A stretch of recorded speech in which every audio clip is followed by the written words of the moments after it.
We're going to talk a bit today about the agricultural revolution. And this is really, in human history, the second agricultural revolution. The first happened thousands upon thousands of years ago, the first time anyone decided to try to plant seeds.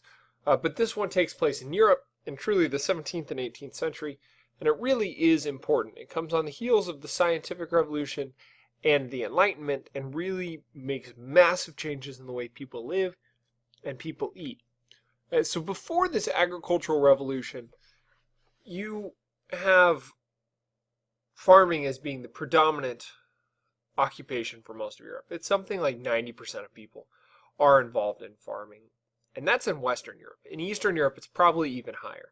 But that's just what people do. Everyone is somehow involved in agriculture, providing food. And the reason is that food output from this time was so low. You don't have a lot of food being produced because you don't have efficient means of producing the food. And so because of that, you have to have everybody involved in this production capacity.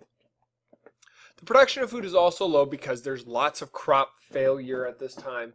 There's tons of natural disasters that people aren't prepared to deal with.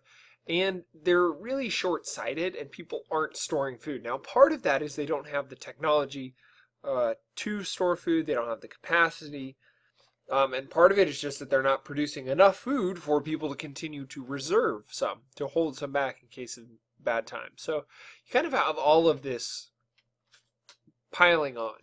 In addition, you have inadequate nutrition for all classes, really. And I'll talk briefly about the lower class and then touch on the upper class. But for the lower class, when there isn't enough food, as was often the case, they resorted to this famine food. These foods that, it's not really food, it's just things, organic matter that you could eat to make yourself feel full. Tree bark, grass, things that are not providing any nutrients, but are allowing people to kind of satiate their hunger. You have some instances of cannibalism, although that's really, really rare, and people are generally shunned upon that. These lower class people also don't have access to protein. They're eating the vegetables they're growing. They're not eating meat. They're really lacking protein, and they're not getting the protein from the food they're producing. They don't have the knowledge to know, oh, I need protein. Oh, this food is high in that. Let's eat that. And because of malnutrition, they then get disease. And it spreads rapidly because immune systems aren't able to protect these people. Now, for the upper class, they have similar nutrition problems, but that's because all they're eating is meat and such, and so they suffer from gout and other delightful diseases like that. The people at this time also use something called the open field system. Essentially, what would happen is the noble would own all of this land, the entire village, essentially, and this land would be broken down into strips. And you as a tenant farmer would own strips scattered throughout the estate. They were not all in the same area because you would own a strip of land that would plant, say, pumpkins, and then another one that would plant squash. Now, in this time, you're not growing the pumpkin and the squash next to each other. You're growing them in separate fields. And so your land is scattered throughout the entire estate. So during the spring, you harvest in this area. In the summer, you go to this area, and in the fall, you go to this area. So you own strips of land in various areas, not consolidated whatsoever. And these decisions about where you plant and what you plant are made collectively. So it requires this vote of people to all decide this is what we're going to do. Now, if you've ever been involved in a voting process, you know that this doesn't ever make things easy. It's hard to come to a consensus. And it's really hard to make any changes because people throughout history and during this time period are stuck in their mindset of this is the way we've always done things, so we're going to keep doing it that way. This makes innovation very difficult. So even though the output is low, even though it's not an efficient system at all, it's just the way people have done things. It's the way they continue to do things because they couldn't get voting to happen. This is really, really ineffective. And that's what causes this agricultural revolution is there's truly a need to change things because it's not working. It's not working for anybody. So there's this decision to change things.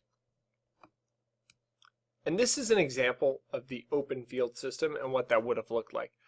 So you can see down here, we have the village, and this is where everybody would have lived.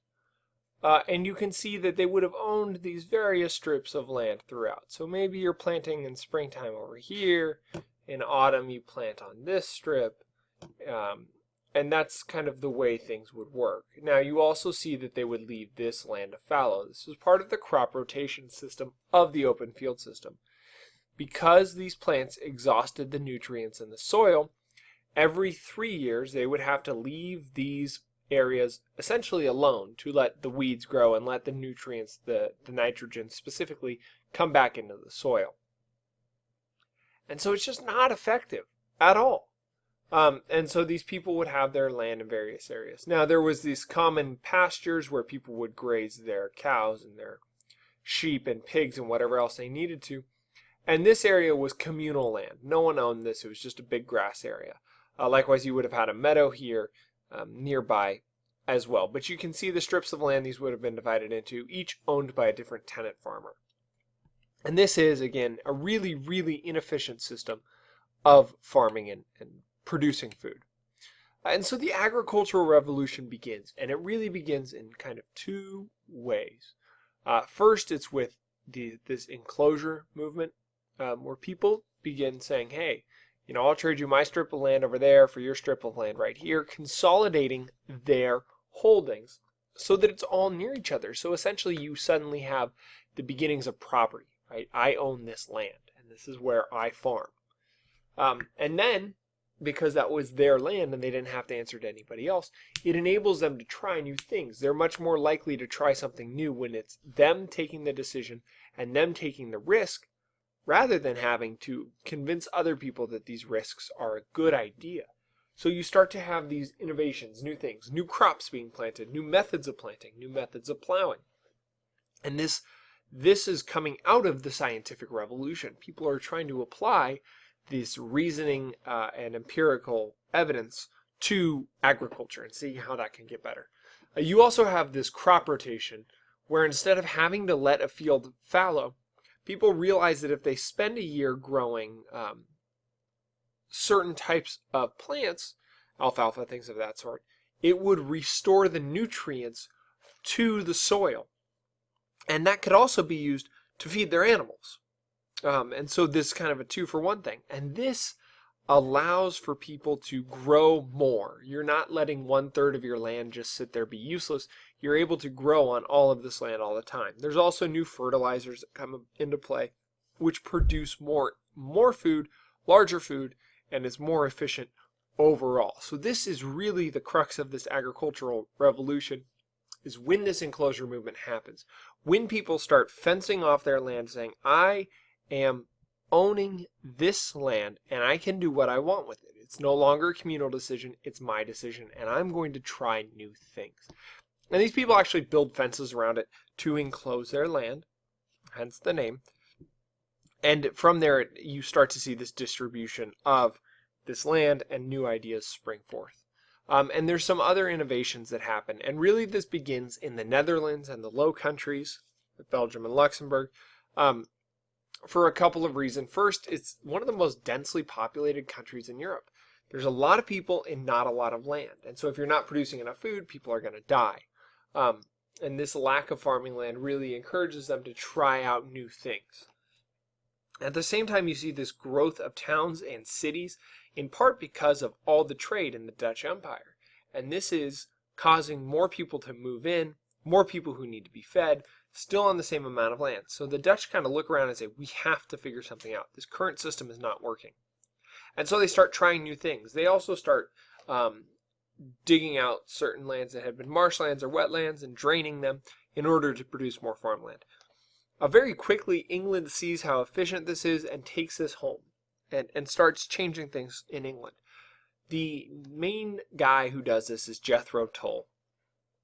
And he's kind of a bit of a weirdo at times, but he has some good ideas. And the first idea he has is to, instead of using oxen to plow the fields, who are slow plodding animals and tend to be stubborn, he suggests using draft horses. So getting horses who move quicker and are just Not as strong, but they're very strong still, and that can work. The second thing he suggests is to, instead of just scattering seeds around, to actually drill them into the soil. So to dig down a little ways, to plant them instead of scattering, and to plant them at a uniform depth and find out what the best depth is to bury the seeds. And so out of this, you have Jethro Tull has some good ideas. Other people take similar ideas to his, try and apply reasoning from the scientific revolution and the Enlightenment, and so you start to see selective breeding of livestock in order to increase the quality of livestock and the number of livestock. All of this is happening. It leads to this huge growth in population. They're producing something like 3 times as much food as they had been before. So now you have this abundance of food, which can support an increased population. The methods of Tull and others also make farming more efficient, which means you have less people you need to work in farming, which means you can have more labor open for the Industrial Revolution. And that comes down the pipeline in a little bit. So those are the big things we've got going on with the Agricultural Revolution.